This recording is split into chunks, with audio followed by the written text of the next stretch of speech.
Hello and welcome to economics on the move. Economics on the move पे आप सभी दर्शकों का स्वागत है। एक लंबे वक्त के बाद हमने पिछली कुछ वीडियोस में ऑलरेडी ये बात अनाउंस कर दिया था कि जल्दी हम इंडियन इकोनॉमिक डेवलपमेंट पे वापस आने वाले हैं और इंडियन इकोनॉमिक डेवलपमेंट पे हम चर्चा करने वाले हैं, डिस्कशन करने वाले हैं। तो चलिए स्टार्ट करते हैं और देखते हैं कि सबसे पहला डिस्कशन क्या है जो हमें करना है। देखिए, जो सबसे पहला टॉपिक हमको लेना है इंडियन इकोनॉमिक डेवलपमेंट में, वो प्री ब्रिटिश एरा लेना है। यानी प्री ब्रिटिश एरा के पॉइंट ऑफ व्यू से हमको बात करना है कि प्री ब्रिटिश एरा में क्या चीजें थी, जिसके ऊपर हमको चर्चा करना है, जिसके ऊपर हमको यहाँ पे डिस्कशन करना है और डिटेल में सारी चीजों को समझना है कि क्या है ये तमाम चीजें और क्या है जो इंडियन इकोनॉमिक डेवलपमेंट से रिलेटेड बातें जो हमको यहाँ पे डिस्कस करने की जरूरत है। तो देखिए, सबसे पहली जो बात हम यहाँ पे कर रहे हैं वो प्री ब्रिटिश एरा जो है, pre independence, sorry pre British नहीं करना चाहिए बल्कि प्री इंडिपेंडेंस जो एरा है उसी एरा पे हमको चर्चा करना, डिस्कशन करना है। और इसीलिए हमने टॉपिक भी लिया है कि how the Indian economy was performing during the time of the British empire. यानी ब्रिटिश एम्पायर के दौर में इंडियन इकोनॉमी किस तरीके से परफॉर्म कर रही थी, इंडियन इकोनॉमी कैसा एक्सपोर्ट था, कैसा इंपोर्ट था, किस तरीके का ट्रेड था, उस पर हमको पूरा चर्चा करना है। तो चलिए स्टार्ट करते हैं, देखते हैं कि वो कौन कौन सी बातें हैं जो हम यहाँ पे डिस्कस करेंगे। बहुत ज्यादा लंबा चौड़ा डिस्कशन हम नहीं करेंगे बल्कि की जो एरियाज हैं उस पर आपको समझाने की कोशिश करेंगे, उन बातों को हम बताएंगे।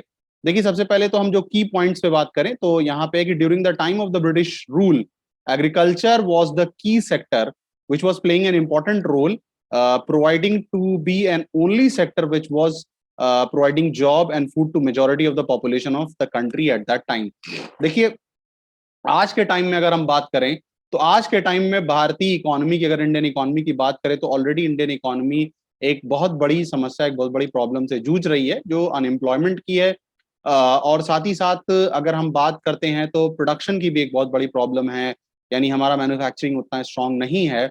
और 70 ईयर्स पहले की अगर हम बात करें, आज़ादी के जस्ट बाद की बात करें, तो उस वक्त इंडियन इकोनॉमी के सामने जो एक बहुत बड़ा चैलेंज था जॉब था। तो माना यह जाता था कि एग्रीकल्चर को अगर बेहतर कर दिया जाए तो एग्रीकल्चर काफी बड़ा सेक्टर बन सकता है जो जॉब प्रोवाइड कर सकता है। तो ब्रिटिश एरा के टाइम में बात करें जब कोई मैन्युफैक्चरिंग नहीं थी, यानी ब्रिटिश एरा की या फिर ब्रिटिश दौर की बात करूं तो मैन्युफैक्चरिंग मतलब कंप्लीटली इट वाज जीरो।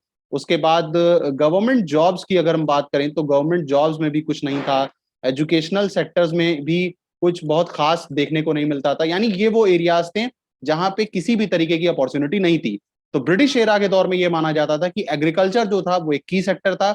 की सेक्टर दो लिहाज से था। एक तो ये मानते थे कि भाई जो मेजॉरिटी आबादी थी वो उसके लिए एक तरीके का जॉब रहता था। वो किसी की एग्रीकल्चरल लैंड के ऊपर वो एज अ लेबर वहां पे वर्क कर लेते थे।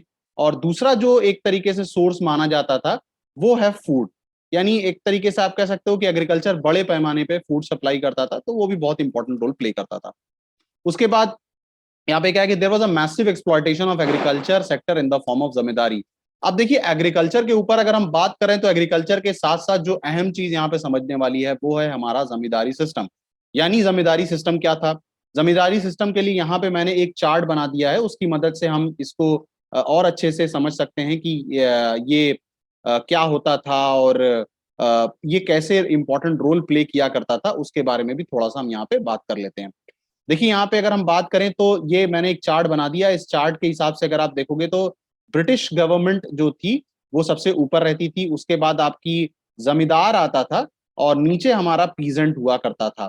यानी हमारा एक तरीके से आप कह सकते हो कि जो हमारा ये पीजेंट था, यानी ये जो बंदा मजदूर था, ये जो मजदूर था एज अ लेबर वर्क करता था, ठीक है, ये सबसे नीचे रहता था।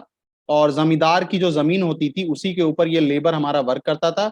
जो भी आउटपुट जनरेट होता था उस आउटपुट का आप कह सकते हो कि जो मेजॉरिटी पार्ट होता था वो मेजॉरिटी पार्ट किसके पास जाता था? ब्रिटिश गवर्नमेंट के पास जाता था। उसके बाद का जो लेफ्ट ओवर पार्ट था लेफ्ट ओवर पार्ट वो जमींदार के पास था। बहुत ही एक माइनॉरिटी जो पोर्शन था वो minority portion it belongs to the peasant. उसके बाद क्या था कि the tillers of the soil get, जमींदार are those landlord one who leases his land to the tenant farmer. यहाँ पे एक छोटी सी डेफिनेशन दी है कि भाई जमींदार वो लोग हुआ करते थे जो अपनी जमीनों को टेनेंट यानी फार्मर्स को दे दिया करते थे। वो फार्मर जो उसके ऊपर कल्टीवेशन वगैरह करते थे। अब यहाँ पे अगर मैं टिलर ऑफ द सॉइल की बात करूं तो टिलर ऑफ द सॉइल का मतलब ये होता था कि जो जमीन को उगाते थे या फिर उस सब पे प्रोडक्शन करते थे। तो tiller of the soil actually they are the peasants, ये पीजेंट्स होते थे और उनको बहुत ही मिनिमम मिलता था, मतलब बस इतना मिलता था कि वो सरवाइव कर जाते थे उस पे, उससे ज्यादा उनको ऐसा कुछ नहीं मिल पाता था, यानी कोई देयर वाज नो सरप्लस। और सरप्लस नहीं था तो यहाँ पे देखिए एक पॉइंट लिखा हुआ है कि with no surplus for investment, तो इन्वेस्टमेंट की कोई बात ही नहीं यहाँ पे हो सकती है। अच्छा, उसके बाद अगर हम बात करें यहाँ पे जो अहम चीज है कि Indian economy during the time of British rule. अब यहाँ पे थोड़ा सा इंडियन इकोनॉमी के ऊपर और चर्चा हो रहा है जिसके ऊपर हमें देखने की जरूरत है।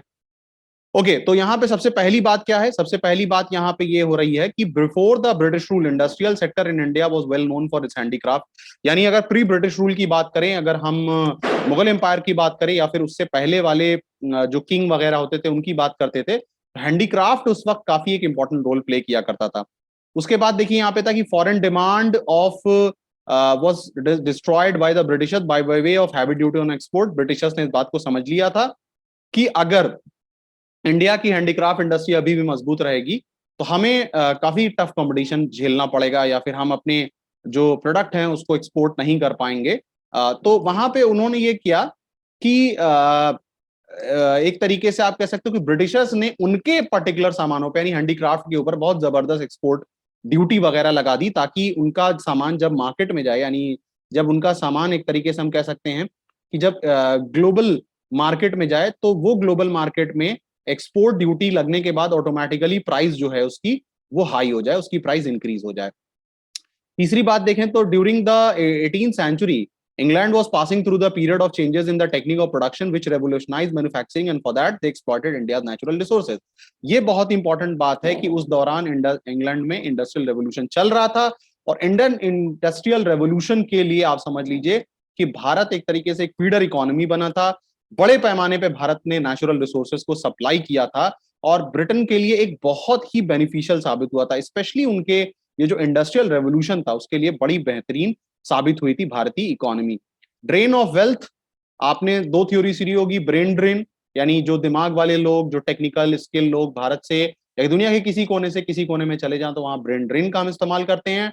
ड्रेन ऑफ वेल्थ ये बड़ी फेमस थ्योरी थी, ये हमारे दादा भाई नारोजी ने दिया था। दादा भाई नारोजी एक इकोनॉमिस्ट भी थे उस दौर के, in which he said that the internal reason were not the cause for India's poverty, rather it was the Britishers that were draining India's wealth।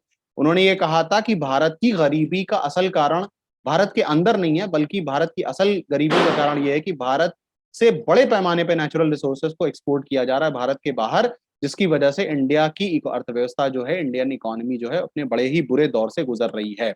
तो ये कुछ हमने डिस्कशन किया जिसमें हमने बताने की आपको कोशिश की पॉइंट्स पे बात की और उसके साथ ही साथ इंडियन इकोनॉमी ब्रिटिशर्स के वक्त किस वक्त। ये पहला वीडियो है, आई होप कि ये वीडियो आपको इंटरेस्टिंग लगा होगा। मैं इसी तरीके से पूरी इंडियन इकोनॉमी प्रेजेंटेशन के थ्रू आपको पढ़ा दूंगा और साथ ही साथ अनाउंस करना चाहूंगा कि मैं अपना दूसरा इंग्लिश का एक चैनल लेके आ रहा हूँ, इकोनॉमिक्स का चैनल है, जिसके ऊपर हम सिर्फ चर्चा करने वाले हैं इस बात के ऊपर कि इकोनॉमिक्स अगर इंग्लिश में हम उन लोगों के लिए है जो हिंदी को नहीं समझ सकते हैं, पूरी इंडियन इकोनॉमी पढ़ाऊंगा।